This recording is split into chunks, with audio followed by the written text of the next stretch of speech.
Hello everybody, Larry Young here again with another segment of OLaMan Living Life with Purity. And today I want to kind of catch up on a few things I've been discerning over this last month or so. There's been a lot of things going on, and there's just a lot of things I wasn't quite prepared to talk about. But after getting several confirmations, I think it's time I need to divulge a couple of things here to the audience, just so I can get it off my chest and make sure it's out there for the world. As a lot of you may know, my story with the property in Rome City, Indiana, where the apparitions of Our Lady of America took place, came into my hands back in the year 2000. I knew nothing about what was going on or had gone on at the property, and so I was very innocently ignorant about the spiritual inclinations and leanings that were going on there. It wasn't until after I bought it that metaphysical things started happening, and I was told about the apparition that had happened in 1956, 4 years before I was even born.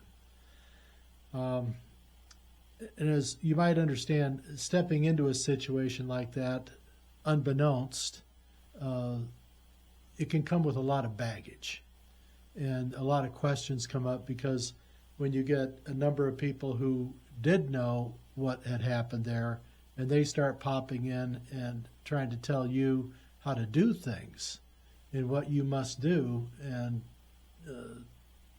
without any authority, it causes a lot of confusion. So with that sort of being the backdrop, I had a fellow by the name of Father Robert Havel living at the property with me. And Father Havel, as many of you may know, was like an uncle to me. He really wasn't my uncle, but he was such a part of our family growing up. He had been a long-time friend of my mother. He was her high school teacher, actually, when she was in high school. And it was his first assignment after he'd been ordained. And they had been friends ever since that time, when my mother was 16 and he was 26.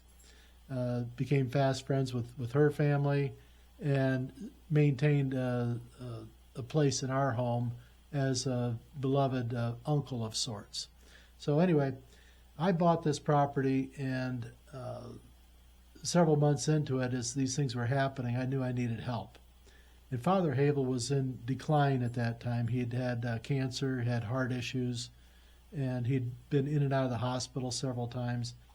And I asked my mother, I said, could you talk to Father, see if he might want to come live with me here and help me out here, just to take care of some of these visitors that come in, and if nothing else, it'd be a quiet place for him to rehab and take stock of things.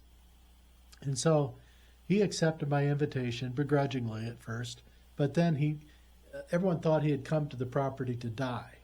But that wasn't the case. He came to the property living with me, and he got better. He got really better. He got active again, and so active I had to build him his own private chapel so that he could take care of the number of people that were coming to visit with him and to seek his counsel. And people would drive over 2 hours to come visit with him because he was such a grace-filled figure, if you will, who had had a long, long life as a Catholic priest. And he was formed as a Catholic priest back right before World War II. And he had been studying at the American University in Rome when World War II broke out. And he was put on the last ship out of Civitavecchia, which is the port city near Rome. They had been told directly by Mussolini's own secretaries that all of these foreign students needed to leave. If they didn't, there was no way they could, the government could secure their security, couldn't guarantee that they would be secure with the war breaking out. So these young guys all hopped on the ship, and they sailed from Rome to London, I think, was their first stop. They dumped off a bunch of the British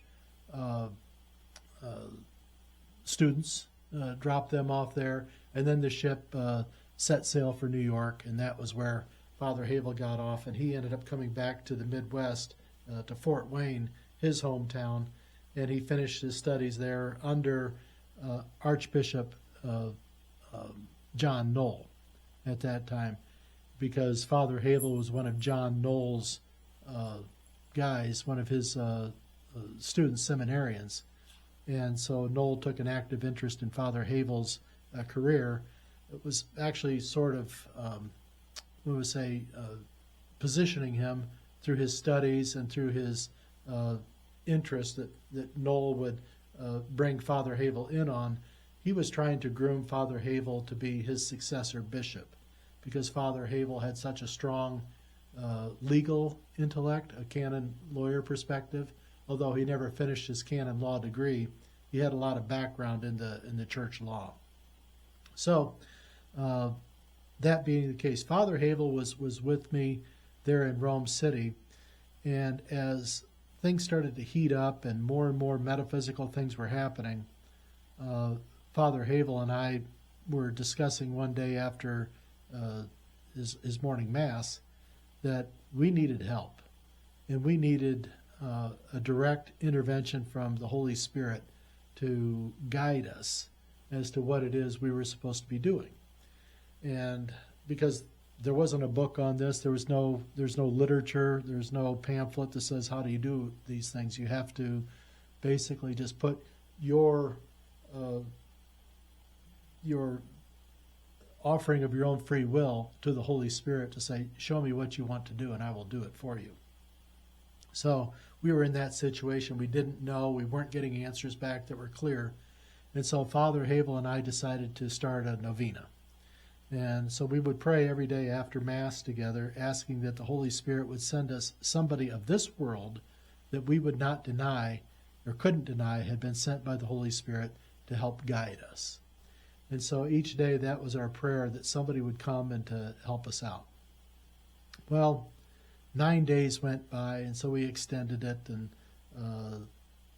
there was a month went by, and we just kept up the practice. Well, over 3 months went by, and I believe it was on day number 97, was a Saturday, and I was working at the property. It was no staff there that day except for Ruby, who took care of keeping the house cleaning up. I was working in my office, and Ruby was working over in the lounge in the coffee area, and I heard the vacuum going and heard the doors opening and closing, but I stayed about my business. And then Ruby popped her head in my office as she was taking off for the day, and she says, well, I left you a little surprise there in the lounge, so when you find it, let me know. And I thought, okay, cool. I thought maybe it was some cookies or something like that she'd left by the coffee machine. But I went about doing my work, and she left. And Father Havel was upstairs in his apartment, and I think he was probably dialing in on some college basketball or football games. It was probably football. And if there was a Boston College or Notre Dame game on, he was going to be watching it. And so I believe that was what he was doing at that time. But I'm working in my office, and I see a car pull up to the traffic circle out in front of the main doors. The car comes to a stop, a door opens, and a woman feebly hops out of the car using a cane. Now, this was just an average cane. It wasn't one of these like blind canes, the white cane with the red tip and stuff like that. This was just more like a normal cane. And she gets out of the car, and the car drives off to go park, and I hop out of my seat to go help this woman into the front door. And I'm seeing she's having trouble, so I go out the steps and I help lead her upstairs. And she says, here, take my hand. So I took her hand, and I'm walking along. She says, you must be Larry. And I said, yes, I'm Larry. I said, your name is? She says, it doesn't matter. She says, let's go inside. We've got a lot to talk about.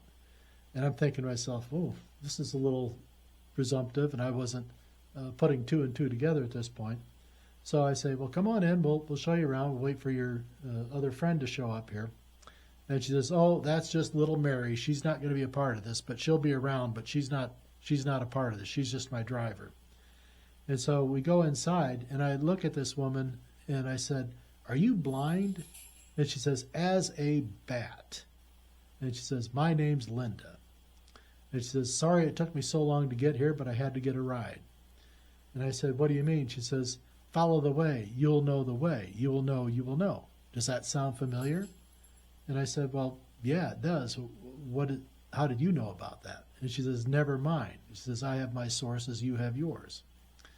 And I'm thinking, well, this is going to be a real open dialogue. I can see what's happening here. But Linda was showing me that she had a wonderful sense of humor, and that I was about to learn some things, and that I needed to sit back, relax, and just kind of listen to what she was going to tell me.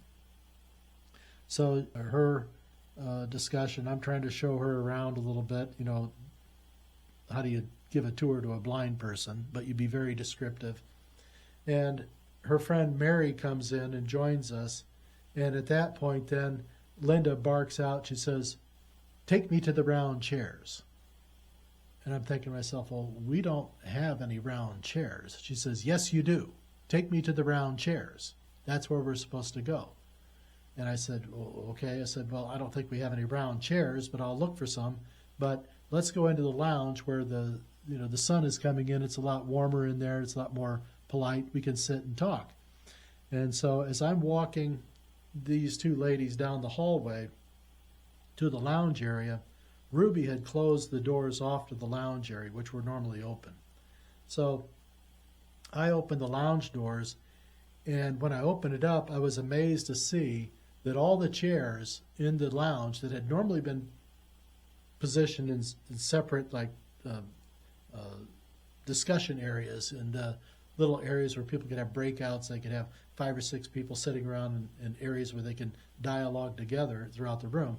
Ruby instead had taken all the chairs to see how big a circle she could make in this big open room. And so I walked in, I see all these chairs in one big long circle, which had never been done before, at least not while I was there.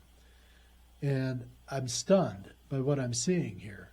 And with that, Linda starts laughing uncontrollably. And I said, "What's so funny?" She says, "Don't you get it? It's not the round chairs. It's the chairs in the round." And I said, "How do you know? You're blind." She goes, "I can see through the Blessed Mother's eyes. And that's what I'm using to see right now. I can see you. I can see all of this through the eyes of the Blessed Mother." And I'm just like, okay, well, let's see where this goes.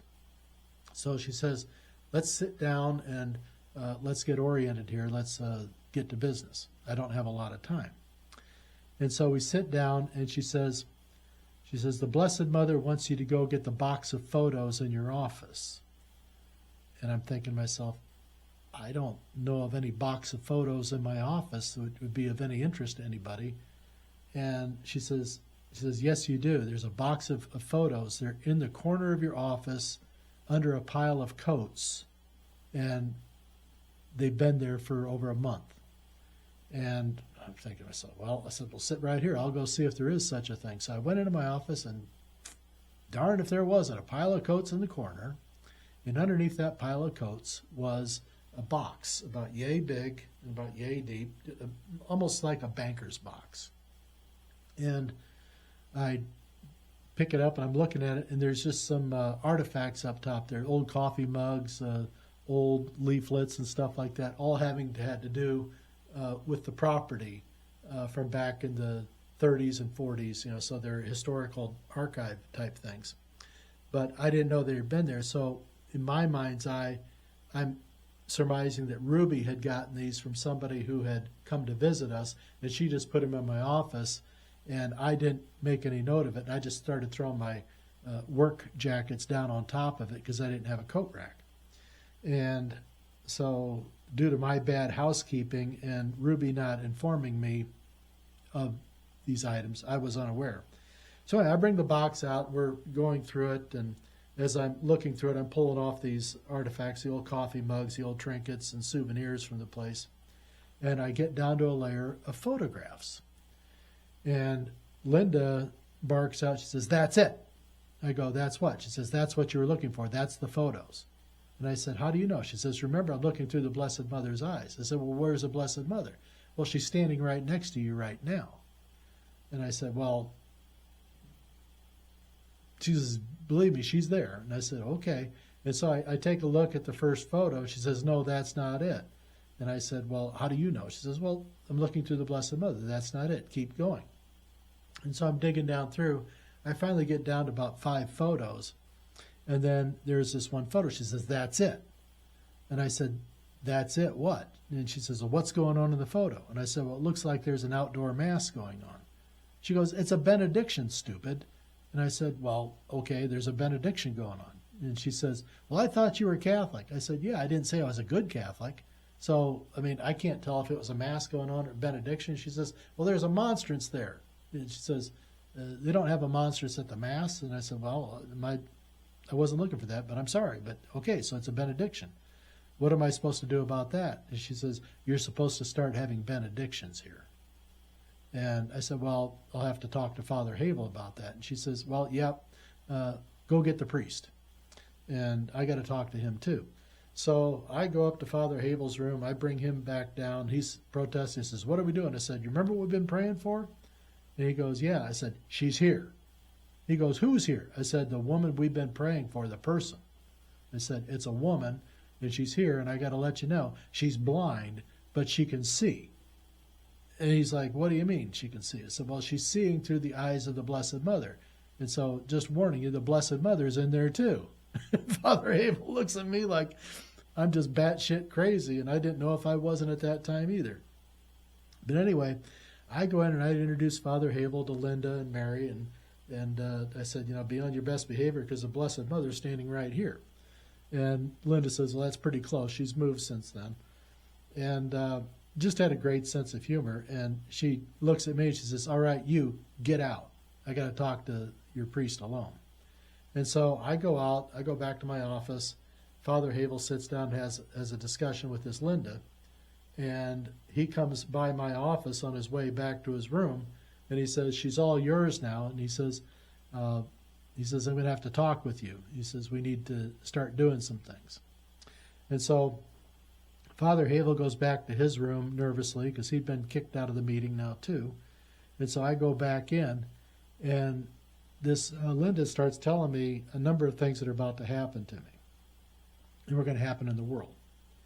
And as she's going about this, she's saying, you know, I'm not doing this for anyone else's benefit, just so that you would know what you're doing and how important it is. And I said, well, okay, thank you. And one of the things that she told me that would happen, and I'm leaving a lot of things out because otherwise it would just be too long.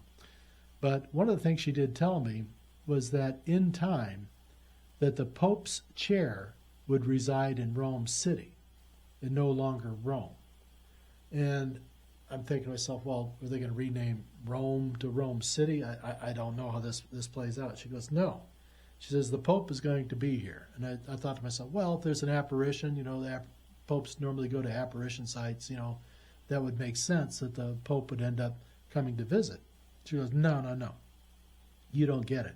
And I didn't know what it meant to have the Pope's chair there. I thought it was just a chair that they took around with him so he could sit and have his photos and have his audiences. But that wasn't what she was meaning. She says, no, the Pope is going to be here because Rome is going to be destroyed.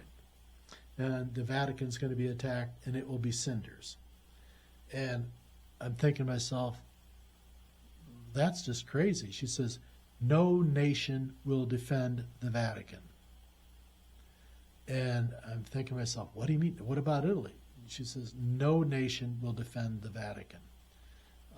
They don't respect the Vatican as a nation. They've kind of given it a honorary mention as a nation unto itself. But they all kind of smile and snicker politely about the Vatican being its own sovereign nation. But they're all just trying to stay out of the way so that the masses of people don't rise up. But anyway, she told me that the Pope's chair would end up in Rome City. And she also made mention about the year 2027. Now, back in 2001, 2027 was a long way away for me. And I thought, well, there's nothing I can do about that now. What does that have to do with me? She says, it's coming. She says, She says, I don't know if you're going to be here when that happens. She says, but you need to help people prepare for it. And so with that said, I kind of put that all to the back of my mind. I discussed it with Father Havel, and he, thoughtfully pondered. He said, yeah, nobody will defend the Vatican. It's kind of defenseless. He says that's also one of its strengths, but it's also its biggest weakness. And I said, well, I don't know what we can do about that. He says, there's nothing we can do about that. We have to deal with here. So with that in mind, so Linda has told me that the church will be attacked. She says Rome will be destroyed, at least the Vatican will. It will no longer be safe there. The church is going to suffer, and it's going to split. She said the Pope's chair will move to Rome City for safety, but the church will be smaller at that time. And there was also a mention in this time about the last of the popes. She wasn't specific about it, but she did say that the world will live under a false authority of the church for over a decade before things start to unravel. So the question comes up, it's been in other prophecies, have we seen our last pope, as the prophecies say? Now, a lot of prophecies have said that Pope Benedict the 16th was going to be our last pope. And with what's going on in the world right now, and with Pope Francis having been in the hospital now for over a month, the Vatican has changed course in how it operated and how it thought about things back in 2012 and 2013 when they sat Pope Benedict down, which I think now was very, very openly, it was a coup. Because Pope Benedict the 16th wasn't nearly as frail as this current man is here, this Pope Francis. So if their method of operation was to set down a feeble pope in 2012 and 2013, a man who lived for another decade in exile there, Pope Benedict XVI did. Were we lied to in 2012 and 2013? Was that a coup? Quite possibly, yes. And why do we say that? Why do I say that? Well, there's been a lot of concerning things here with Pope Francis, and I'm not alone in this, of expressing this, but there's been a lot of things that have happened, especially in the last year or so, that gives me a lot of concern. And one of the things that he did mention when he was on a world tour, I think he was over in the Far East, and he made comments that all religions lead to God, and basically put all religions on par with each other, that they're all uniformly beautiful and they're all uniformly good and need to be followed. This was not something that Jesus would have said. Jesus would have said, thank you for your attention, that I need to direct you to the right channel. That being my Heavenly Father, and through me alone. So to put the religion of Islam on par with that of Catholicism, I think was wrong. To put Buddhism on the same par with Catholicism, I think is wrong. Or Christianity in general. Skip the Catholicism part. So he kind of worked against his own brand.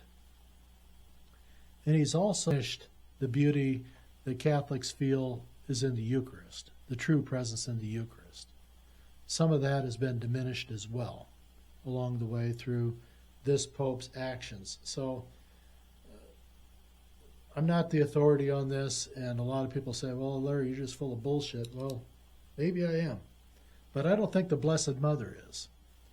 And so the Blessed Mother has been very, very disappointed in the condition and the activities of her bishops and priests in the Catholic Church.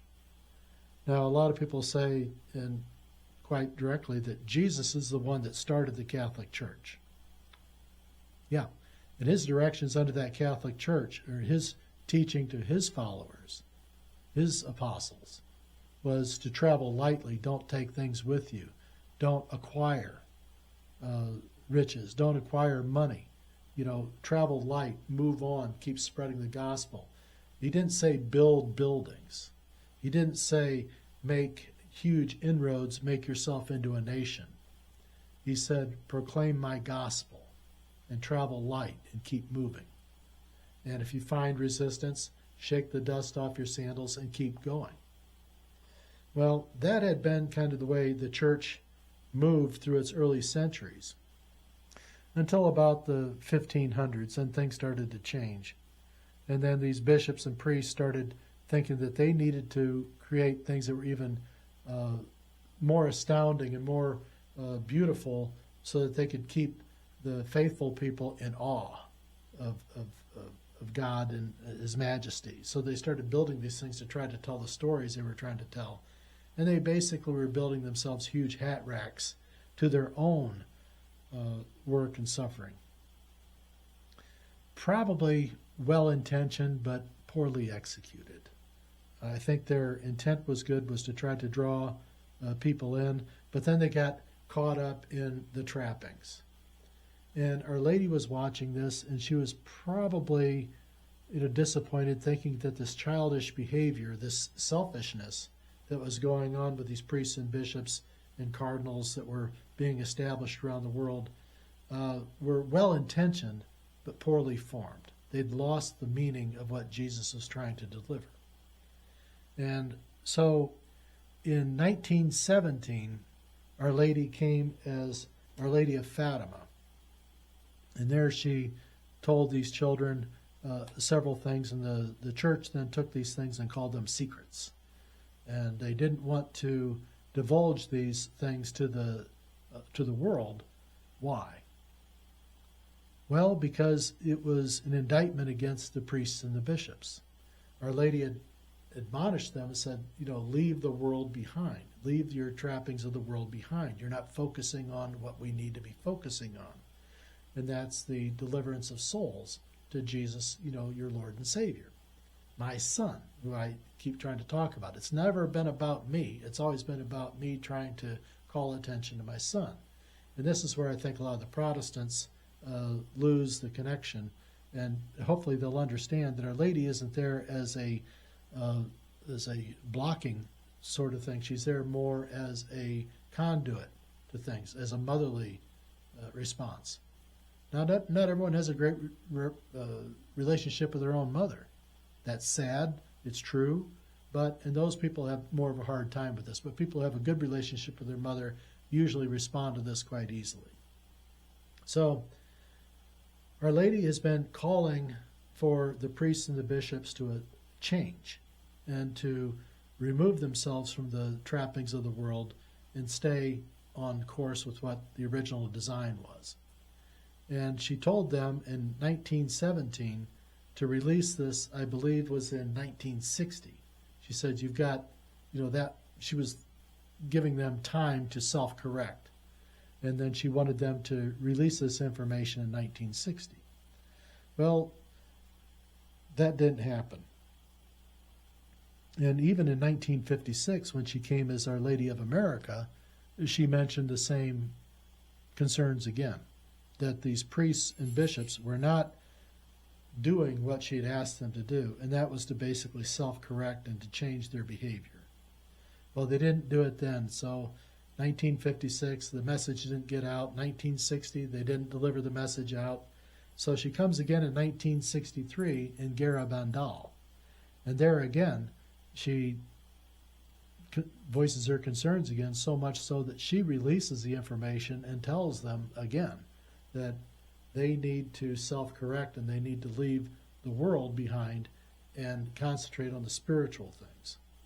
Well, that didn't happen again, and it still hasn't happened.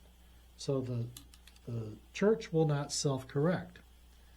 Now, Our Lady knows this, and she's concerned about this, and this is very disappointing to her. So she sent another man to help deliver these messages, and that was a fellow by the name of Archbishop Fulton Sheen. And Archbishop Fulton Sheen talked about this in his programs and in his speeches, many, many times about how the priests and the bishops need to self-correct and that they don't have the fortitude to do it. And so it becomes the laity's objective and our responsibility to speak about these things and try to hold our priests and bishops accountable. So it becomes our responsibility to try to call things out when they're not doing it, because they don't have the strength to stop themselves. Most don't. There's going to be good priests along the way and good strong bishops, but they get silenced. I mean, look at Bishop Strickland, look at Cardinal Burke, look at Archbishop Vigano. I mean, 3 strong voices trying to instruct against the wickedness and snares of the devil that are in the Vatican right now. That maybe they think they're doing great, high and mighty work, but what they're doing is against the growth and the substantial strengthening of the church as it was intended to be. It's more about trying to take care of the riches and the property rights and things like this that they've already developed. And these are all about to be taken away, because a lot of these things are only granted to the folks at the Vatican by the good faith and estimates of the nations where they operate. So the property can all be taken away, can all be confiscated. And there's talk about doing that here in the United States. They talked about doing it in Germany and France and other places around the European continent. They're just not doing their jobs. And we just have to see what will happen with this. Now, the change that Our Lady has shown me that will happen, it's going to happen in an instant. Something's going to happen in the world. I don't know if it's going to be the actual outbreak of World War III or things leading up to it, but these devices, smartphones, the internet, is where the change is going to take place, and it's going to take place in an instant. And there's nothing you or I can do about that. All we can do is prepare for it. But I want to also mention here that when this does happen, and when the Vatican is attacked, as is the prophecy on this, there won't be a single nation that will stand up to defend the Vatican. They're all going to say, oh, that's so terrible. Oh, what can we do to help you? But they're not going to stand up against it, because the numbers won't be in the favor, and they'll make a political decision on it, not a proper decision.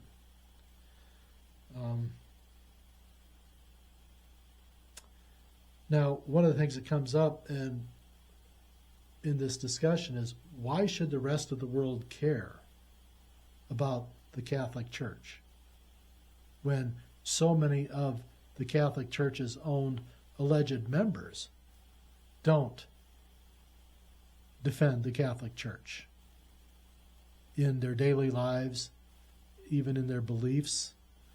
We're in the Eucharistic renewal period right now in the church. Everyone says, oh, there was such great attendance. I said there was great attendance by the 30% of the Catholics who truly believe. 70% of Catholics don't truly believe in the true presence in the Eucharist. They think it's just a symbol. Many of those people are priests.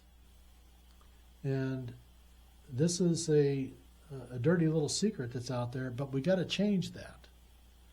And there's no uniqueness, there's no beauty that's being guarded and regarded in the church. So why should the rest of the world care when Catholics won't even, direct or, take care of their own problems in their own backyard? I mean, we've got a pope that's been in office since 2013. You had Barack Obama.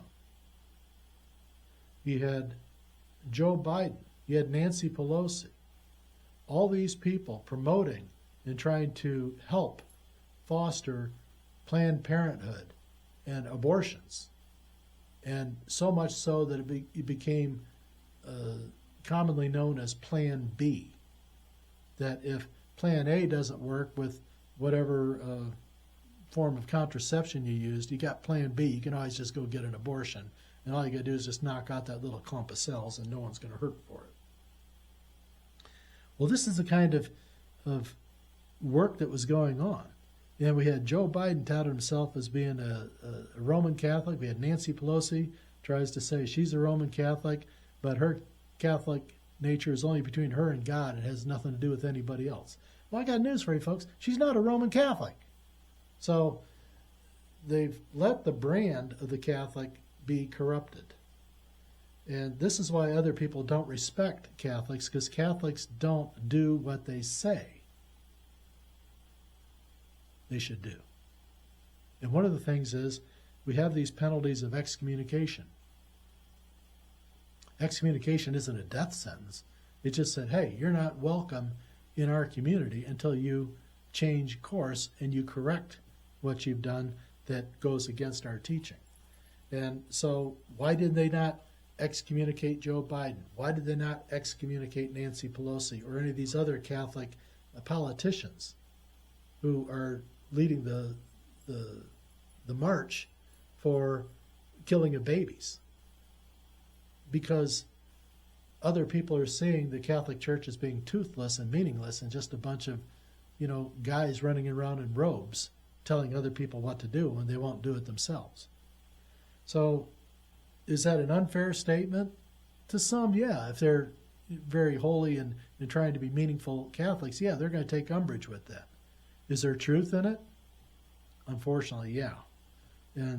But no one's taking charge in that. No one's being responsible. So the whole Eucharistic renewal thing, it's always easy to preach to the choir. But what they needed to do is get that other 70% of people who don't believe in the true presence in the Eucharist to start thinking about that, and they're not doing that. So the Catholic Church is losing members faster and faster, and they're not alone. The Baptists are losing people faster and faster, and even these popular, mega churches and all like that really don't, they're just, come as you are kind of places. They're losing membership too, because people are just saying right now, there's no sense in it, why should I go? And they're staying home, and they're starting to grill, and they're not going to church. And so they're not getting formed. The internet is guiding their moral compass right now, and this is very, very dangerous. And we've got people like Donald Trump and Elon Musk and other leaders are out there trying to safely change course on this. And they're trying to direct the conversation, but they're getting a lot of blowback from people who just don't want to change, and they don't want to give up their positions of power. And so this is what I think is going on right now, why the folks at the Vatican aren't retiring Pope Francis right now, and we haven't had a meeting now to pick ourselves another pope. They did it in 2012, 2013. Why aren't they doing it now? Because they want to hold on to that power. And this is where everything's have gotten sort of condensed down into. So going back to old talking points on here, now more than ever, you need to know who you are. You need to be decisive about that. You need to select and decide and determine and state who it is you are. State that in your prayers. Say, Lord, I am yours. Or, Lord, I'm, of the world. Pick one or the other. You can't have both at the same time. It's trying to be a fiscal conservative and a social liberal at the same time. You can't do it. It doesn't work. So, in the meantime, I love you, and I'll be back. But also, look out for the unicorns.